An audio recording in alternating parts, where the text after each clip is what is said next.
Songster, playing my songs for you. I'm the songster, any old style will do. What's up, everybody? Hey. Thanks for coming out.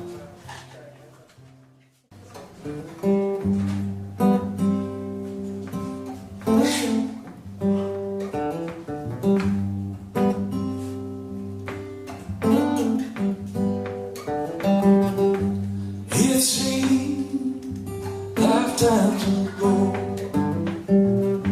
since we were one, the rulers treated away, but still mother's son, drifting along, reaching for some way to belong. I keep traveling on, somewhere else to go. If I'm loving the song, the only truth I know.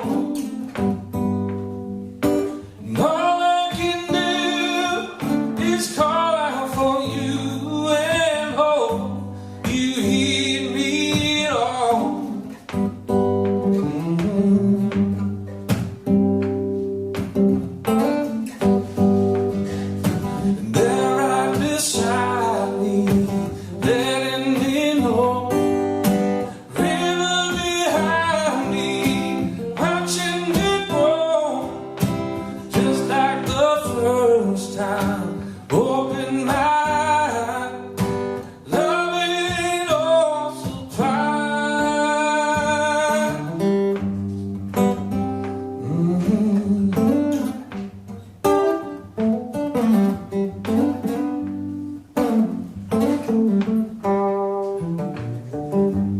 It's been long enough now.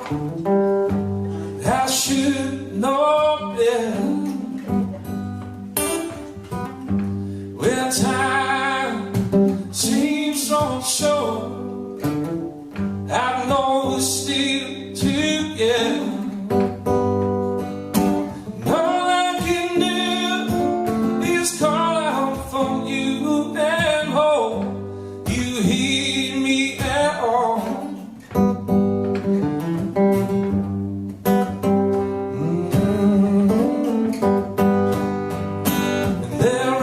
Beside me, letting me know, river behind me, watching me grow, just like the first time. Open my eyes, loving me always, ain't no surprise. Right there beside me, letting me know.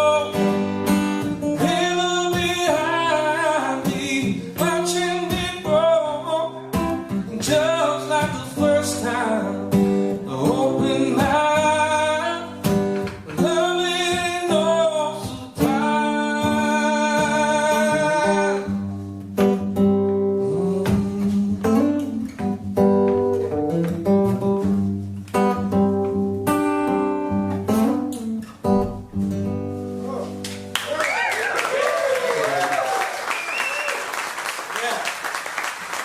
Give it up for Cris Jacobs. My name is Brooks Long, and this is Cris Jacobs. So welcome to this Songster series. About once a month, I sit down with different local musicians, and the goal is to try and get you guys to know them on a deeper, wider level. The first one that we had here was Warner Williams. Maybe somebody in the crowd knows Warner Williams. Anybody? Oh, well, check him out if you can. He's amazing. He's a guy from Tacoma Park, Maryland. He's in his mid-80s, and he plays in this duo called Little Bit of Blues. He is known as the last living songster. And songsters, they say, are musicians from, pretty much before recorded music that were just out on the street corner, and they knew a wide range of material. And, today, things are very, compartmentalized and everybody's in a box, or they would seem to be. But back then, you were prided as a musician on how many different styles you could play, and that was, and it still is, a really impressive thing, but it was impressive enough to get money.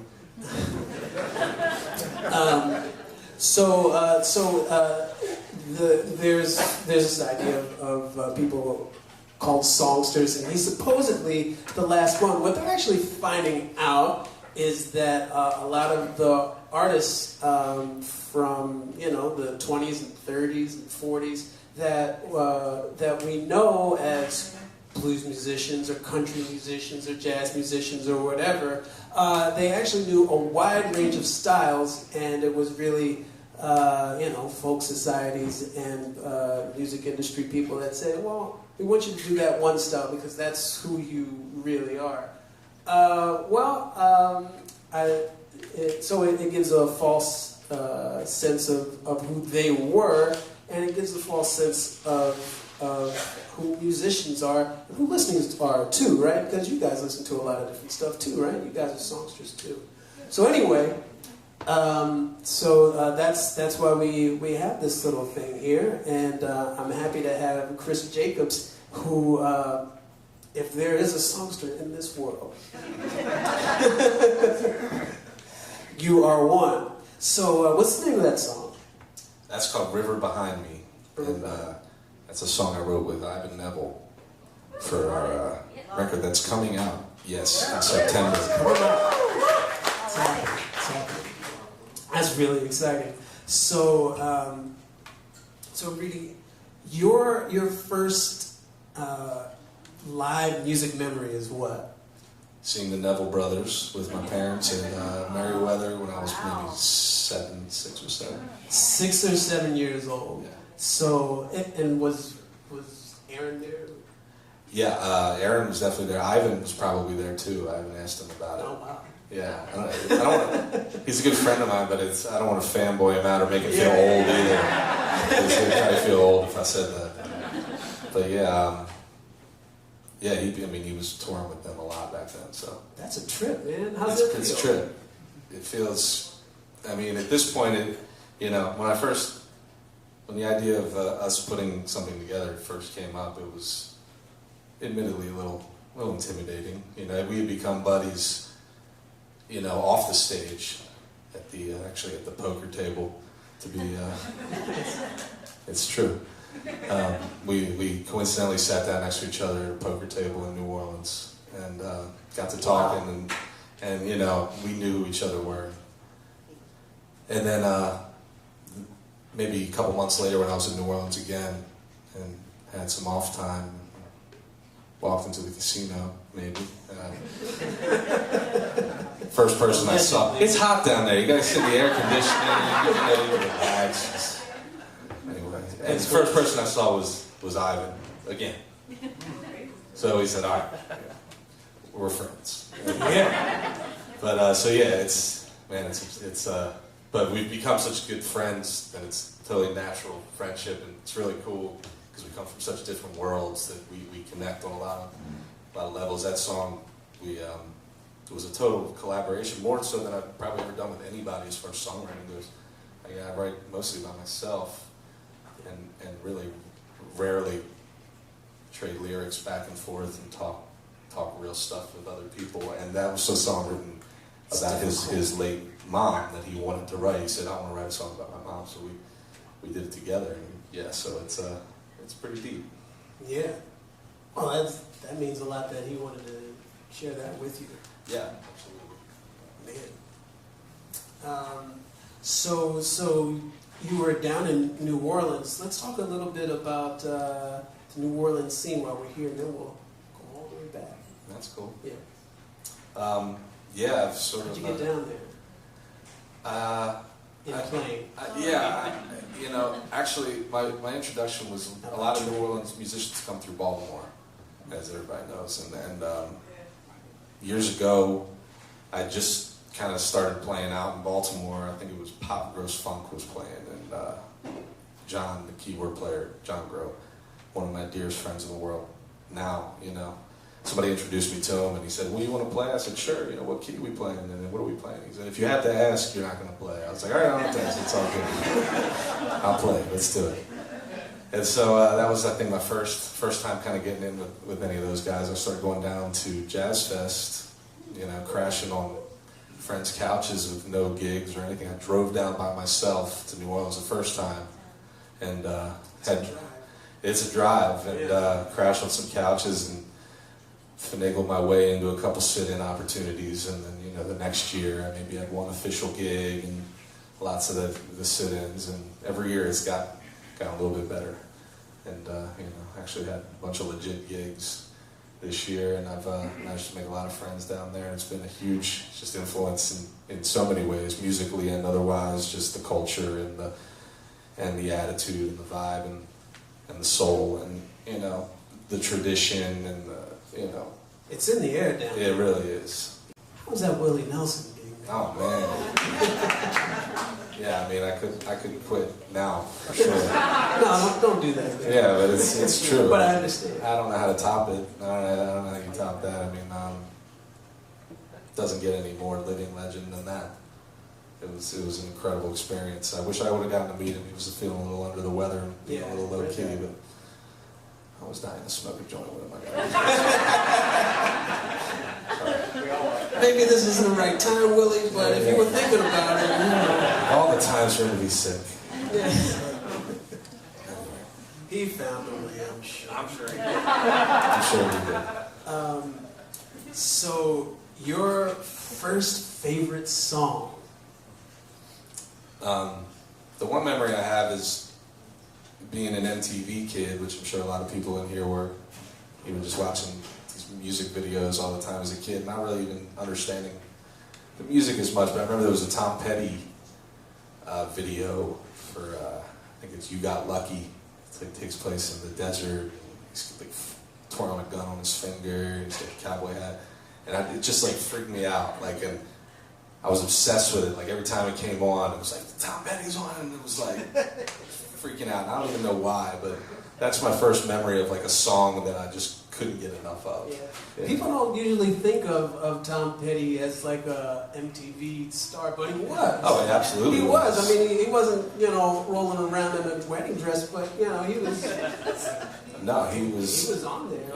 He is definitely the guy that was able to stay right in the commercial music business and reap all the benefits of that while still maintaining being like totally cool and honest to what he did, you know, which, you know, he was just a master of the pop song. And, yeah, to the point where, like, sometimes I listen to some of his songs, like, for instance, You Got Lucky, which you're about to... I wasn't going to play that one. Okay, well, we don't have to. But I'll play another one if you want.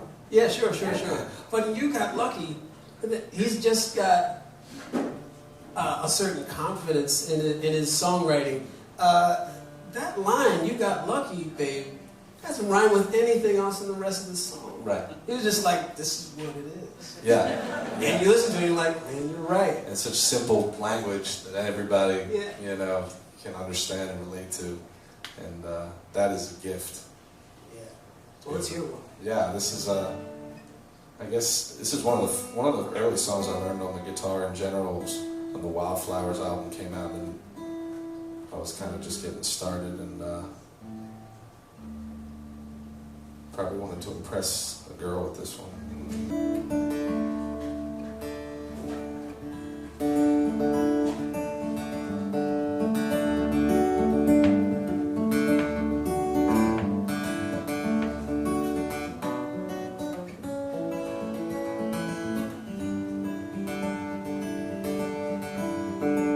Yeah, it's time to move on. It's time to get going. What lies ahead, I have no way of knowing. Under my feet, baby, grass is growing. Yeah, it's time to move on, time to get going. Broken skyline, moving through the airport. He's an honest defector, conscientious rejected, now our own protector. Yeah, broken skyline, which way to love land, which way to something better, which way to forgiveness, which way do I go? Yeah, it's time to move on, it's time to get going. Well, eyes ahead, I have no way of knowing. Under my feet, baby, the grass is growing. Yeah, it's time to move on, it's time to get going. Sooner or later, getting the words wrong, wasting the meaning, losing the rhyme. Nauseous adrenaline like breaking up a dogfight, like a deer in the headlights, frozen in real time. Now I'm losing my mind. Yeah, it's time to move on, it's time to get going. Well, eyes ahead, I have no way of knowing. Under my feet, baby, the grass is growing. Yeah, it's time to move on, it's time to get going.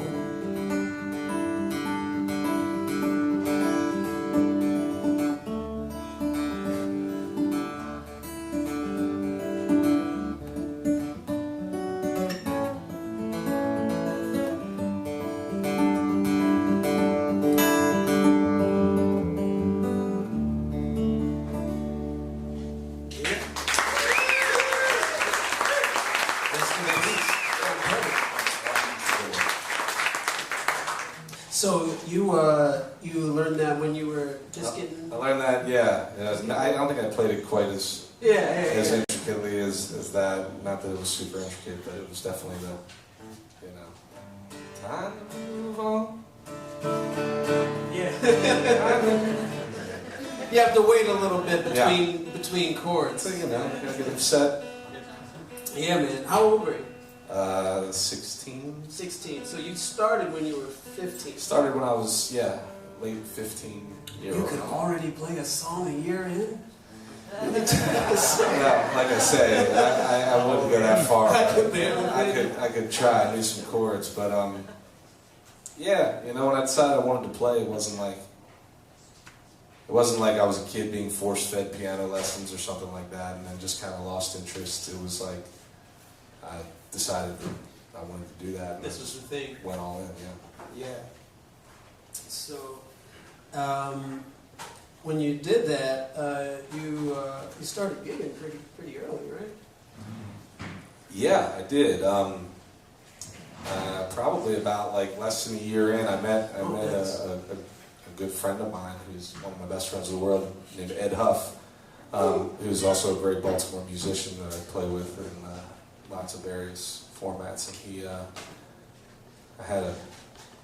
we had a little band in high school that was Grateful Dead covers and Allman Brothers and stuff like that. And we put a little sign up at the local music store with the little Steal Your Face Grateful Dead logo. It said "Drummer Wanted." That's all. And he called and came over. Played drums in that band, but also played acoustic guitar and sang songs and played in bars and started bringing me along on his gigs. I had probably been playing for 6-7 months and didn't really know how to sing harmony or do much, but he liked having me around, and I'm very grateful. I learned a lot from him. He was definitely my first musical mentor. And so how old was he when he was 23 or 4 when I was 16. Yeah. Wow. So he was definitely a veteran to me, and taught me a lot, and just was very patient in my experimentation and development, musically. Yeah, I could. Well, it takes a certain kind kind of 23-year-old to hang out with 16-year-olds and help get them where they need to hang out with 16-year-olds at all. Yeah. That's another discussion. But to help them along, get them where they need to be. That's awesome. So.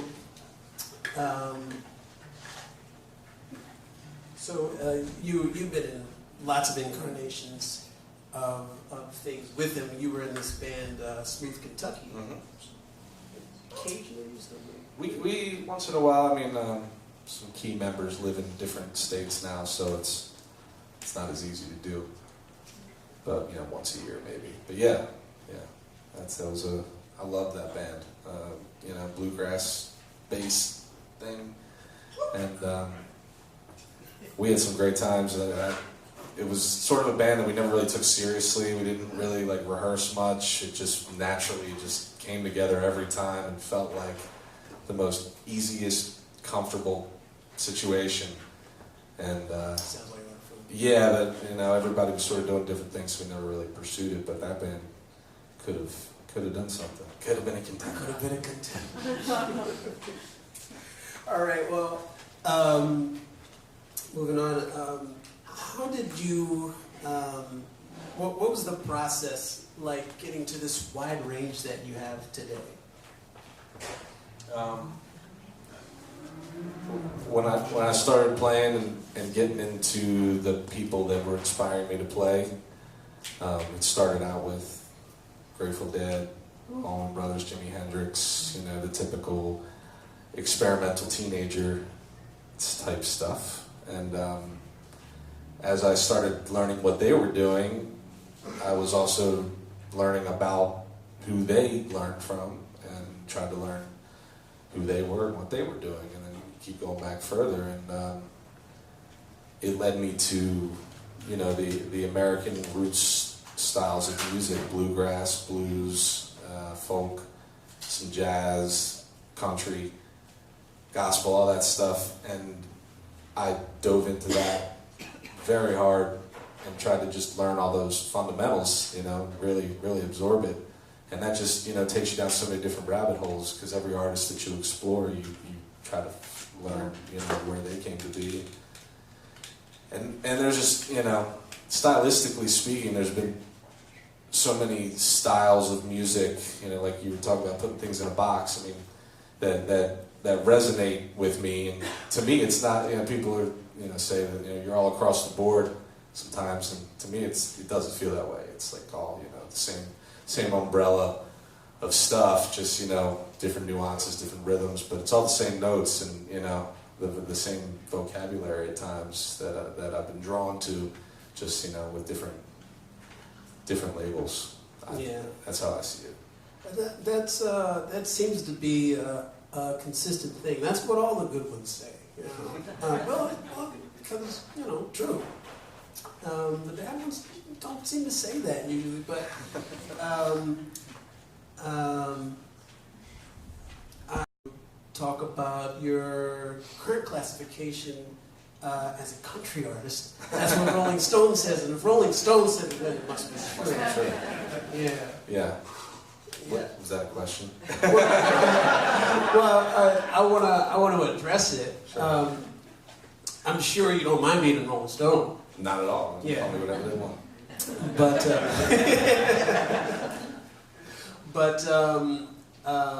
And even in the what they wrote about you, they said, well, he's actually up to a lot of stuff. But does that change how you approach things, or are you staying? Nah, it doesn't change a thing. It's nice to be written about, and that happened to be the Rolling Stone country, and that's cool that they recognize me, and I'm very honored about that. But and I'm not denying that there's not country music influence in what I do either. And I love country music, certain types of country music. I absolutely love it, and so that's cool. I mean, it's just when you start saying stuff like that, it always brings up preconceived notions, and I prefer things to just be at face value. for the listener to just take what they will from it. But if it brings people that are country fans to listen to my music, I'm all for it. You know, and so it's not a bad thing. I dig it. So you mentioned the Grateful Dead. Yeah. Talk a little bit about your first time seeing them. You got to see the Dead. Yeah, I saw Jerry. Yep. And that was the moment for me to be doing what I'm doing now. I was 15. And around the same time that you picked up the guitar. Yeah, it was right around that time, and experimental teenager, and with music or around. Sure. But I just remember it was RFK Stadium. I remember being up on the upper deck and looking down, and just the crowd was in this one collective movement, and under the lights, and I'm looking around at everybody just totally in the zone and just having so much joy, and so it was like the first time of really like closing your eyes and just letting the music take you away. At that point I had never really experienced music on that physical, emotional level, and it's the closest thing I've ever experienced to something like that, and just the way that Jerry's guitar was making me feel and the thoughts I was having, and it was powerful. And I said, I had never experienced that power of music and the collective energy back and forth between the crowd and the band, and so I said, I think this is what I want to try to do. So that was the moment. That was the moment when you're like, I'm in. Mm-hmm. Yeah, it was. I wanted to feel that feeling that he was giving me. I wanted to create that for myself and other people. That was the thing. Yeah. I think you're doing pretty good. Oh, thanks. Yeah. So you're going along your journey, and you're digging deeper into your influences. You're digging deeper into the influences of your influences. Mm-hmm. There's a guy, Kelly Joe Phelps. Yeah. Who it seems like he's got a lot of old time blues under his belt. Yeah, I discovered him when I was kind of knee deep into my bluegrass, blues, folk exploration, and he had all those elements. And he's an artist that not a lot of people know about. His name's Kelly Joe Phelps, and he's still around. He lives out on the West Coast, and he actually took a hiatus from touring. But I saw him, and he was another one who really blew me away. And he had a firm grasp on all of the vocabulary and the styles and the technique of American roots music, but also had this complete, free, open sense of improvisation and exploration. And those were the two elements that I wanted to combine in my music, is to be firmly rooted, but to do something new with it and be able to take it out for a spin. Yeah. Like anything can happen at any moment in time. Yeah. It's about being. And that's the magic. That goes back to that moment. It's the magic of improvisational music performed, for people. And even when it's not performed for people, I've had some wonderful experiences in my bedroom playing the guitar by myself, and it sounded weird, but it was just playing the guitar by myself. No, I'm happy. I don't know. Sorry. That's a good thing. What were we saying? So you were talking about bluegrass. I think there might be some bluegrass in the house somewhere. Yeah. Maybe could you play a little something from? Well, I won't say which one. You tell me. Yeah, I definitely caught a bluegrass bug. Going back to kind of exploring. Jerry Garcia, one of his biggest influences was bluegrass music, and so I started checking it out. was just, you know, way into it. I heard Doc Watson for the first time and Tony Rice for the first time. I bought this Martin D28 guitar and put down my my electric guitar for a year or two, where I really wasn't playing it much. I was just really trying to do that and only that, and it was music that, you know, super disciplined regimen of practicing to really be able to play it. So it was a huge foundation for me in that regard, where I really learned how to practice for the first time and stick to it, because you couldn't play this stuff. And now that I'm saying that, I haven't practiced playing bluegrass in quite some time, because I've sort of drifted off of it. And like I say, it's the kind of music where if you take a day off, you can't play, you know, at the speed that you want to play. So maybe we'll slow it down a little bit. But yeah, I just started learning a lot of like the Tony Rice, Doc Watson, like fiddle tunes and stuff. Yeah, it's sort of like the guitar vocabulary and stuff like that.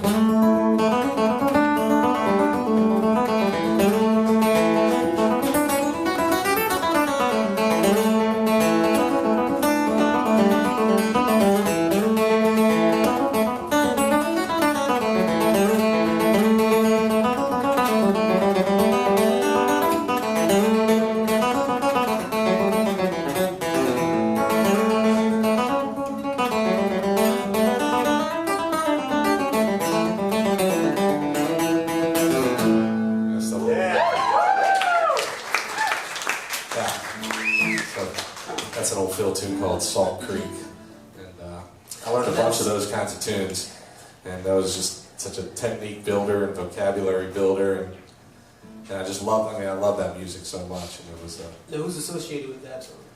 That's a traditional fiddle tune. Okay, so everybody plays it, and they all have their own little variation on it, you know.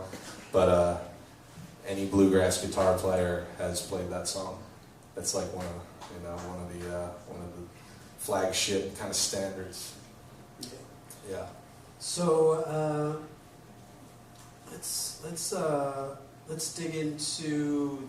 So there's Tony Rice, and before him there was Doc Watson, and they were both big influences. Yeah, and it's you know, kind of going with that standard. You know, they just had different styles and different nuances that they brought into the music. Like Doc was real traditional, where he would just kind of play the melody with no fat to it whatsoever.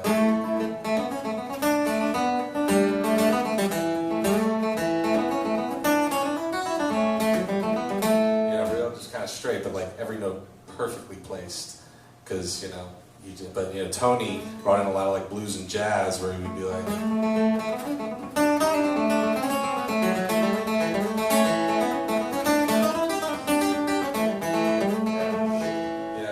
Tony was my guy. I mean, put a little grease on. Yeah, exactly. So each guy had their own little thing attached to it, you know, and it goes back to that thing, you learn, well, what's he doing there?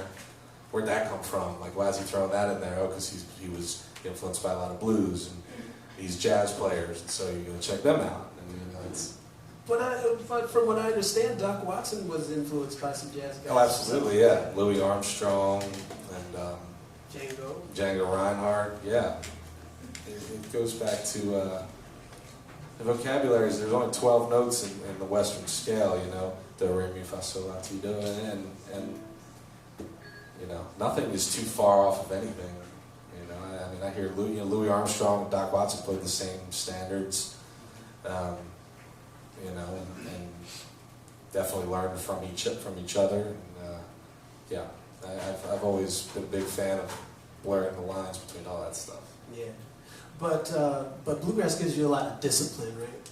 Yeah. But here's a cool thing that you pointed out.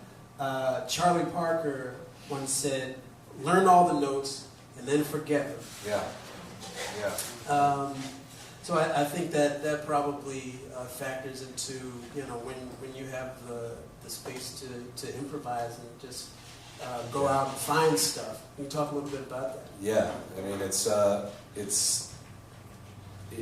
like a sport where like you go, you know, you practice your fundamentals and get ready for game time, and then when the game comes, you don't think, you just react, and you just hopefully are on your game that day.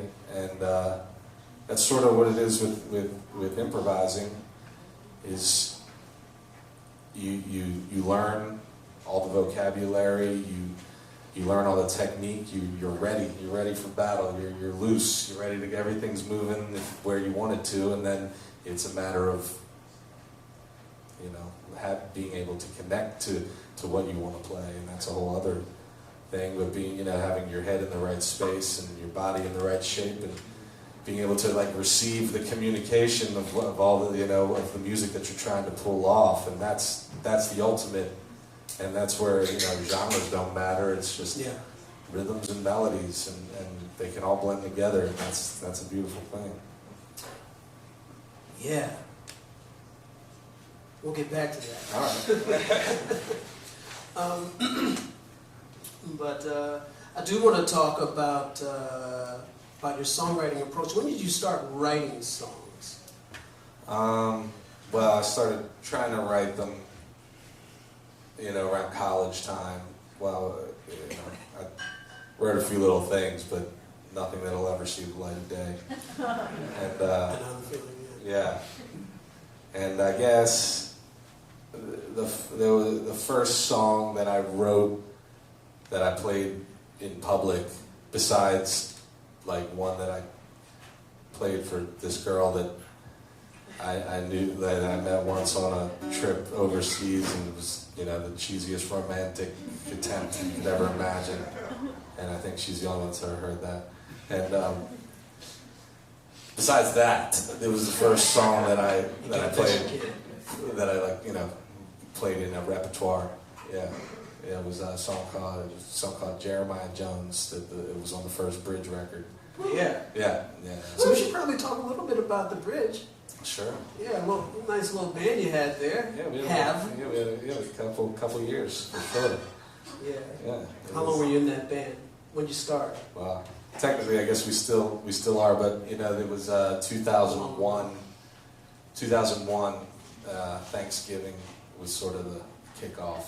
And that's why the Thanksgiving thing has always been a thing. You know, it's the years. But so we stopped touring in 11, so it was 10 years. It's a good long stretch of time, man. Yeah, we had some wonderful time. I mean, yeah, wouldn't have traded it for the world. Spend your 20s riding around in a van with your friends, playing music, traveling the country, the world. Doesn't get better than that. Yeah, man. Well, you have a new song that we're about to hear, and this is going to be the debut of the whole thing. Oh, okay, yeah. Do that one? Sure, yeah. We tried to play this at Delfest last weekend, and there was lightning, and we had to stop in the middle. Lightning! It was like at a super like quiet, awkward part. And I was just like, "The show's over, guys." But yeah, this is, you know, talking about all the different influences. I mean, I try to draw from as many things as possible, and I read a lot too, and so always you get some nice little juicy inspirations in books. And I read this book called All the Light We Cannot See. Anybody remember that? Yeah, it's a really good book, right? And there's a part at the end. I'm not giving anything away really, because it's just a beautifully written book that you can just enjoy. And there's a woman sitting with her grandson, and she's thinking about how all of everything that's flying through the air, all of the sounds of the traffic going by, the wind going by, all the communication with cell phones, all these text messages and emails, millions of them floating through the air. And so, you know, why not spirits of the people that you once loved, or that once brought beauty to the world? Why is that gone? So, you know, and in all the light we cannot see is all the goodness that's ever been brought to the world is still around you. So that was Pretty moving concept there. That makes the thunderstorm a lot better. Yeah, right. Yeah, exactly. Like, oh, there's that light I couldn't see. But yeah, and as I was writing it, just when I write, I just kind of try to put myself in the space and let the words kind of come. And the ghost of Evangeline was the phrase that came. And when I said, "What's that called?" I looked up Evangeline. It was the bringer of good news. That is what that means. You know, the bearer of good news. That's what that means, Evangeline. Yes. So, it's a band song too, right? Yeah, it's a lot of songs, but so this is called The Ghosts of Evangeline.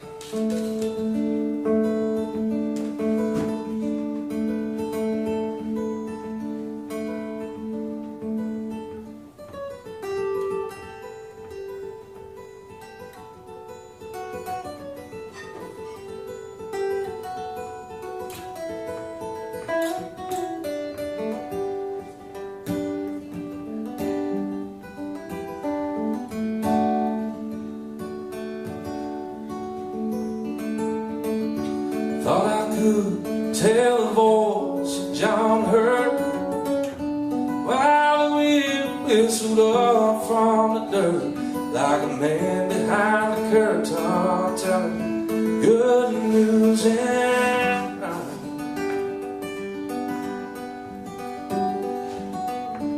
In the home of the static dust, I heard the faint rattling of all the bell busking apart on pavement of some part of a long lost lifetime.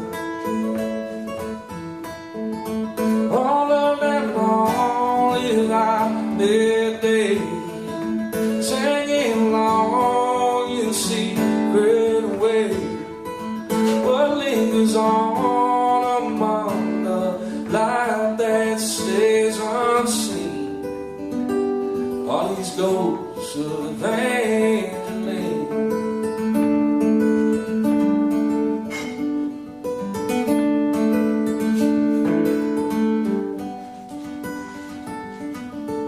Heard a grandmother laugh, and I swear through the chimes of the morning, going past the open window where precious namesake sleep.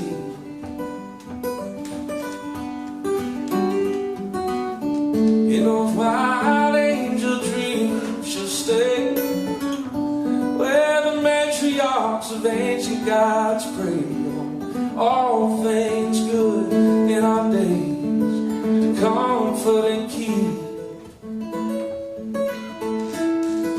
All of them long live out their time, singing along in secret rhyme what lingers on among the light that shines unseen. All these ghosts of Evangeline.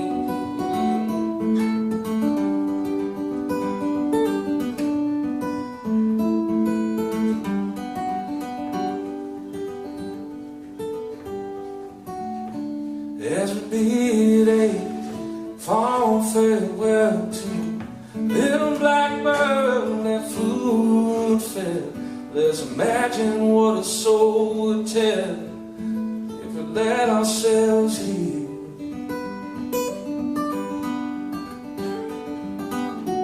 Every love, every cry, still lingering in that open sky, darling. Close your grieving eyes and feel her sleep.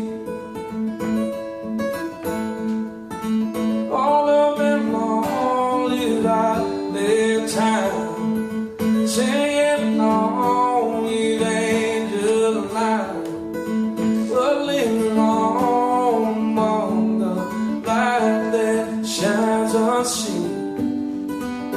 All these ghosts of Evangeline. Evangeline.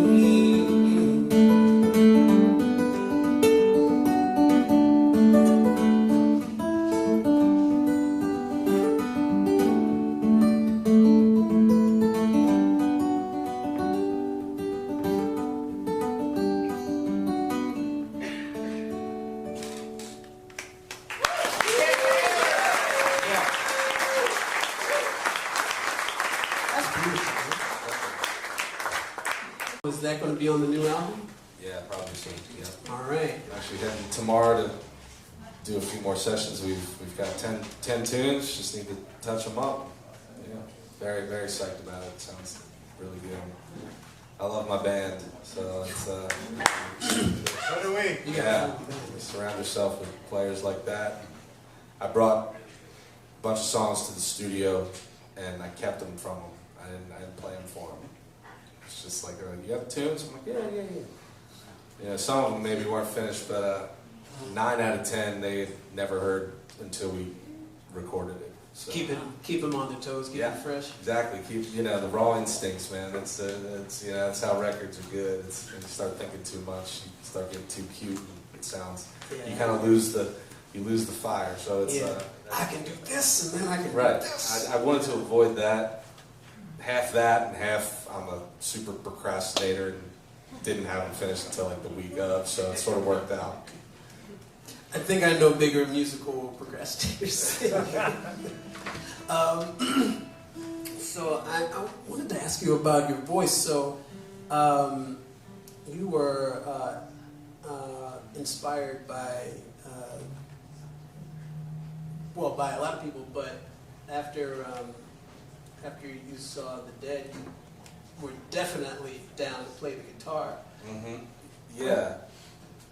Where did that voice come from? How did that voice come out? You got a wonderful, beautiful voice. Man. When I started playing, I didn't even want to sing or care about singing at all. I just wanted to play the guitar. And everything I wrote in the early days was just a vehicle to be able to jam on the guitar. And, the songs were kind of secondary. And then I started really enjoying singing and learning how to do it to where it didn't hurt, and you actually channeled something, and you get that physical sensation. I mean, I had sung as a kid and stuff, just choirs and stuff, and in the shower and stuff, and it's always been fun, but I never really took it seriously. And then the more I did it, and the more I just really got into songs and just loved songs more and more, and lyrics and singers, and I've never taken any voice lessons or anything. It's just sort of happened over time, and trying to emulate singers here and there. When I really discovered the blues, I think was a big thing for me. Who are some of your favorites of blues or anything? Well, I mean, B.B. King live at the Regal was like one of my the first real eye openers, and then Freddie King, Albert King, there's the electric blues guys like that, and then there's Son House, Muddy Waters, Robert Johnson. I'm probably forgetting Lightning Hopkins, big one, and listening to those guys, and then hearing. I remember I heard the Duane Allman anthology. There's a Greg Allman version of him doing like that B.B. King live at the Regal medley with Sweet Little Angel and How Blue Can You Get? And I was like, wow, he's a white guy sounding like that, And so that was, I mean, that's not just for me, white kid that grew up in the suburbs. Maybe I didn't believe that I could ever really have the blues or really sing that stuff, and so that.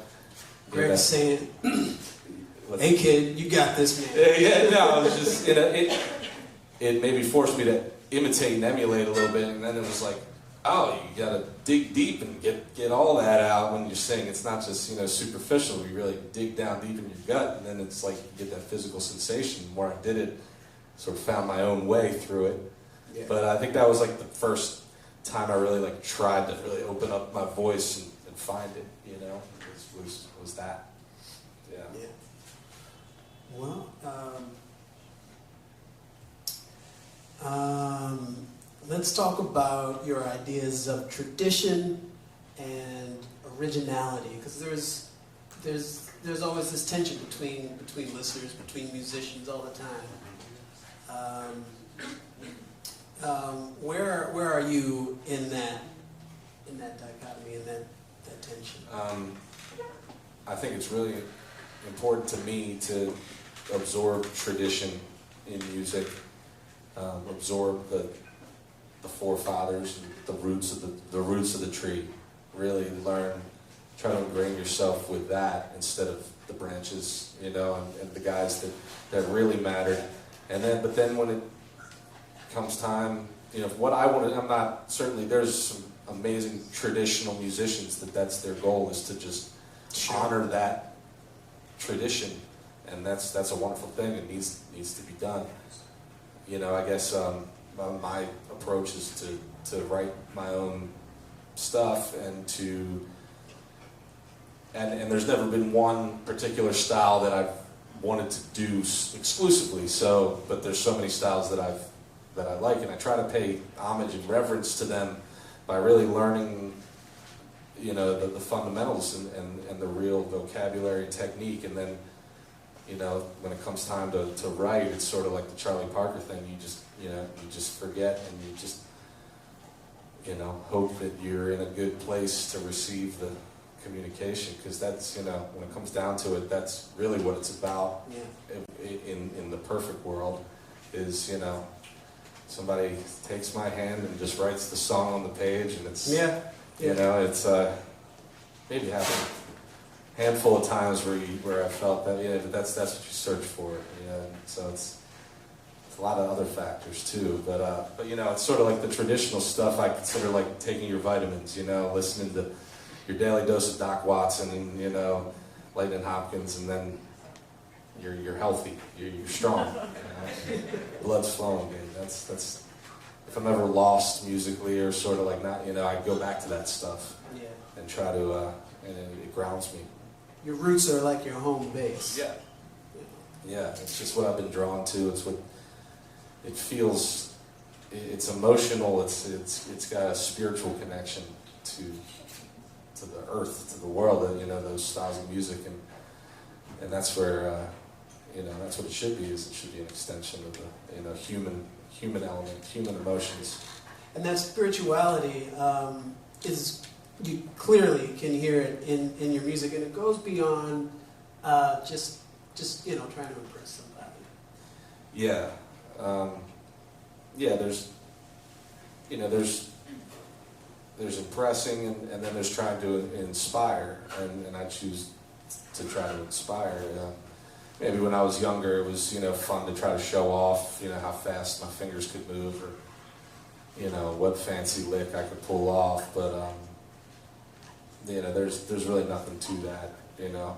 And whereas there's, you know, some people that are very entertaining.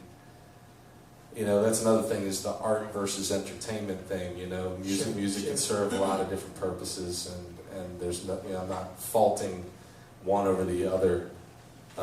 You know, sometimes it's to entertain. You know, wow, look at how crazy his fingers just moved. You know, and that's cool, and a lot of people like that. But you know, I'm trying to, you know, feel things, emotions, and connect with human feelings, and so the songs are, you know, a real way to do that, and just trying to hear what you're playing and speak on a human level rather than like a robotic level, or who's speaking over everybody's head kind of level. You know, that's what I strive for.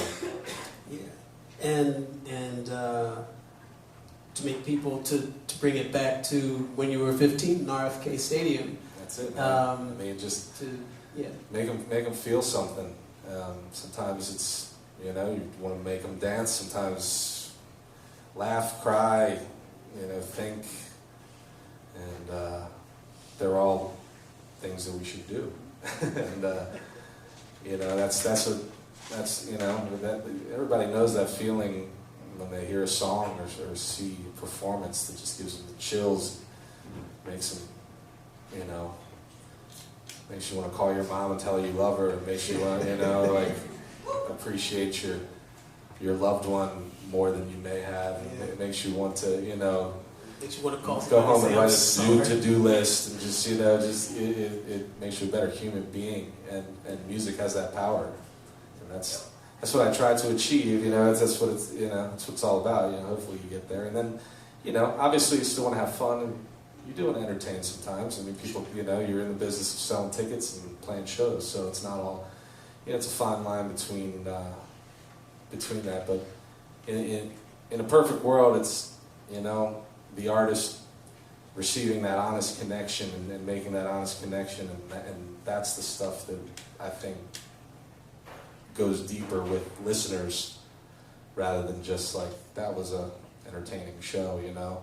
Nothing wrong with that, but you know, if you're really talking about the real stuff and how to be a better human being, you know, I think that goes, you know, with seeing somebody connect on a deeper level, and therefore making you connect on a deeper level. It's just kind of, that's what was happening at that moment. You know, everybody was getting, you know, it's this cyclical thing, and we all come out of there better people. Yeah, on a higher plane that we're all trying to get to. Yeah, some higher ground. So your next song. Yeah. So yeah, I wrote a song about that. Yeah. This is sort of that idea of, you know, this is a song on my last record called Hallelujah Hustler, and it's a song, you know, at the end of the day, that's really all I'm trying to do, is hustle some hallelujahs.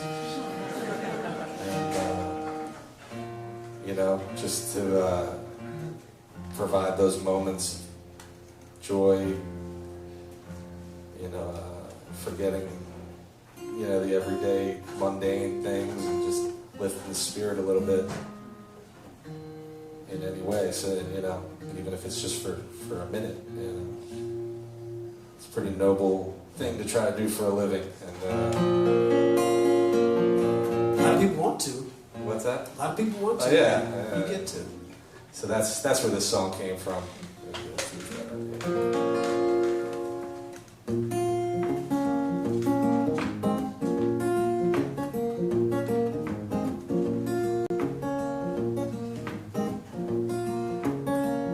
It's a long, long way. I hold it by the hand. Oh, now don't you have a quarter? Gonna give it to the candy man. Well, I ain't no doctor. No, I ain't no thief. Just a temporary suspender disbelief.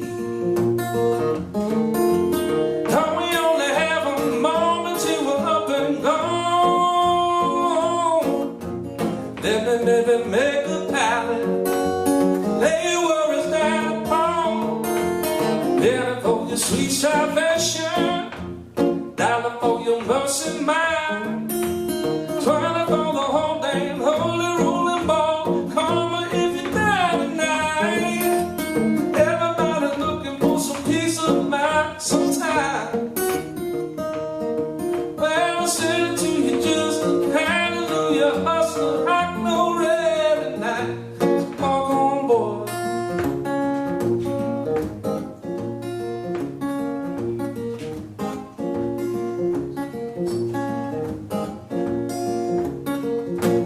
Talking tongues, screaming about the Holy Grail, just dreaming about the only way to share the evil now.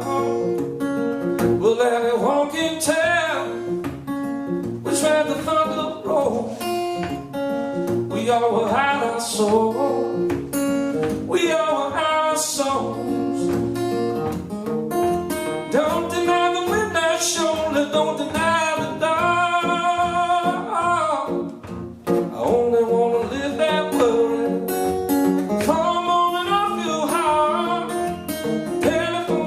Salvation, dollar for your mercy mine, 20 for the whole damn holy rolling ball. Come on if you buy.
momentary lapse of heartache, temporary memory, penny for your sweet salvation, dollar for your mercy mine, 20 for the whole damn holy rolling ball.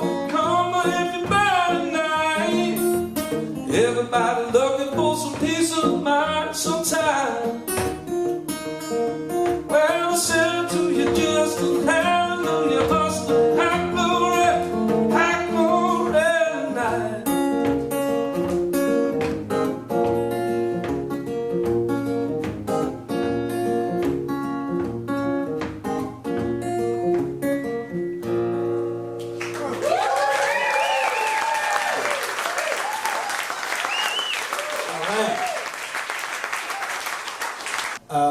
Cris, can we get one more for you to take us home? You guys want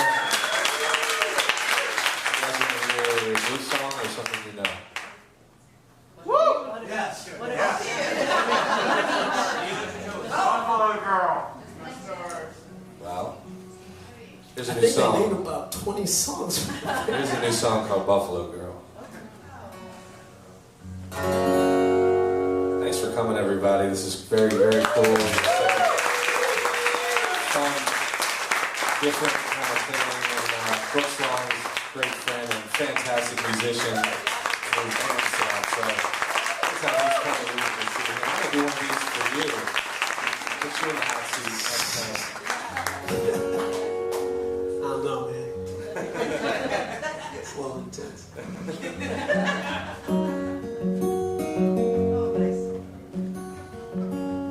Buffalo girl in the cold and wind, wonder when summer won't come again.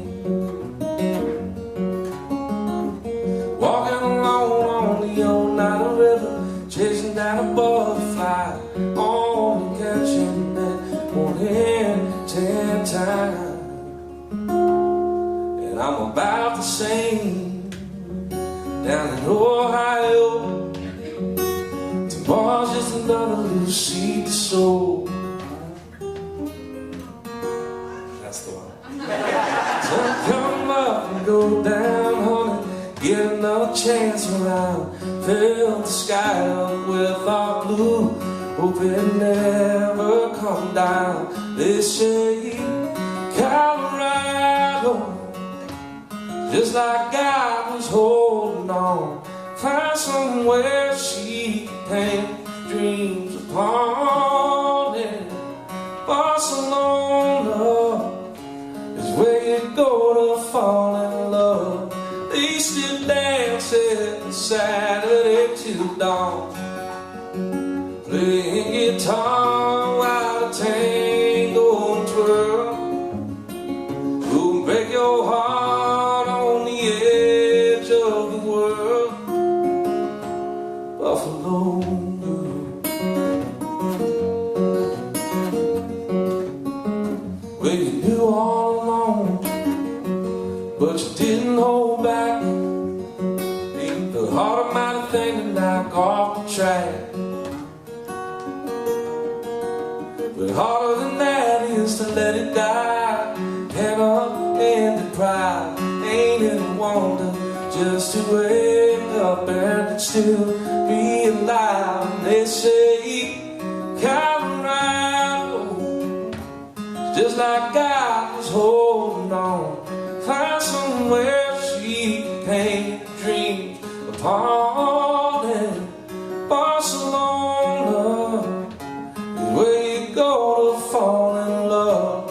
They still dance every Saturday till dawn, playing guitar while the tango twirl. Who'll break your heart on the edge of the world.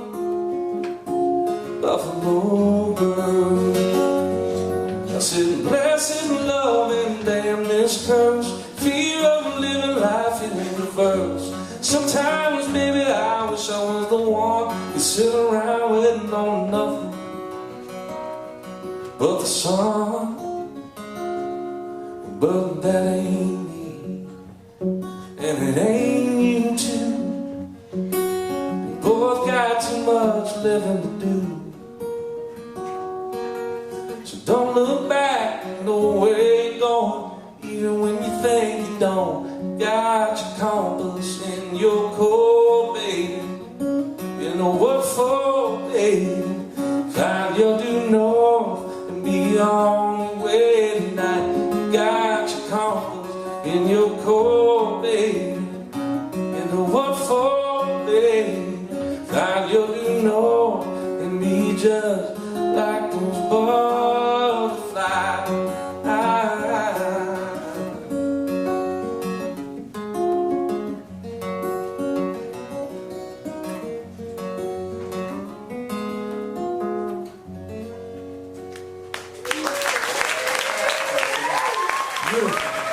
Folks, give it up one more time for Cris Jacobs. Thank you so much for joining us. It's a pleasure. Folks, get home safe. You can have a drink if you want to. Be sure to keep your bartender good. They've been treating you well. See you again real soon.